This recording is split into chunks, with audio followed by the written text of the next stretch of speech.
Les matins de France Culture. Guillaume Erner. Lucie Gaumont et François Saltiel, bonjour à tous les deux. François, ce matin, vous nous parlez de la série Rematch en diffusion sur la chaîne Arte. Elle revient sur l'affrontement entre le champion d'échecs russe Kasparov et Deep Blue, la machine d'IBM.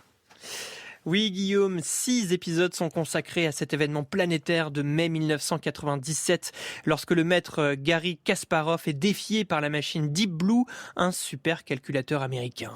Une confrontation qui va marquer l'histoire de l'informatique et évoque déjà toutes les promesses autour de l'intelligence artificielle.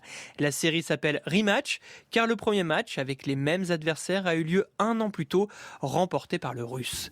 IBM peaufine sa technologie, améliore Deep Blue et par ego au goût du challenge, Kasparov replonge pour une deuxième confrontation à New York. 6 parties pour désigner un vainqueur, cerveau humain versus calculateur. Nous suivons les tête-à-tête dans le huis clos composé par ce grand hôtel new-yorkais où se jouent les parties. On passe d'une chambre à l'autre pour comprendre comment se montent les stratégies entre analyse fine des données et entreprise de déstabilisation. Des flashbacks surgissent pour éclairer le parcours du russe en prise 12 ans plus tôt avec le KGB et le récit revient sur la création de Deep Blue par l'ingénieur dévoué d'IBM, baptisé sans trop de subtilité PC.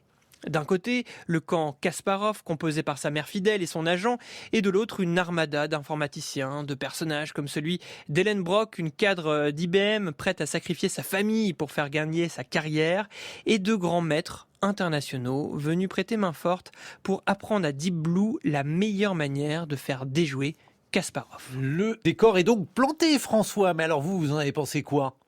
Eh bien, à l'image d'une partie d'échecs, il faut savoir être patient pour entrer pleinement dans cette mini-série et se laisser prendre par le suspense. La réalisation est très classique, sans doute un peu trop, et l'issue de l'histoire connue de tous. Je ne trahis aucun secret en vous annonçant que le meilleur joueur du monde perd ce second match, qui sera le dernier, car l'entreprise américaine a toujours refusé de lui accorder une belle. Là où la série est passionnante, c'est dans sa manière de dépeindre IBM. On découvre un monstre froid, peu intéressé par les bons technologiques en train d'être accomplis, mais davantage par les rebonds boursiers que cette victoire provoque. Le patron, sans foi ni loi, est prêt à tout pour obtenir le succès et l'entreprise américaine est, entre les lignes, comparée au KGB de l'époque, 2 acteurs puissants qui exercent la même pression, la même machination pour mettre notre héros en difficulté. Kasparov contestera plus tard la légalité et la loyauté de ce match.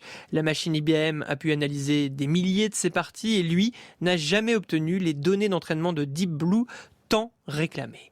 La suspicion d'une intervention humaine pour lui porter le coup fatal plane fortement dans la série et l'ingénieur, à l'origine de la prouesse technologique, se sent même dépossédé, non pas par la machine qui l'a engendrée, mais par son employeur qui n'hésitera pas à démanteler Deep Blue à l'issue de la rencontre pour qu'elle ne livre aucun de ses secrets.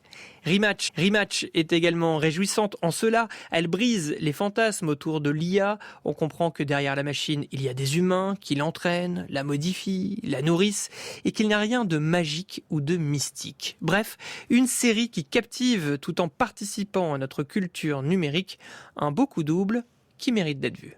Merci beaucoup, François Saltiel.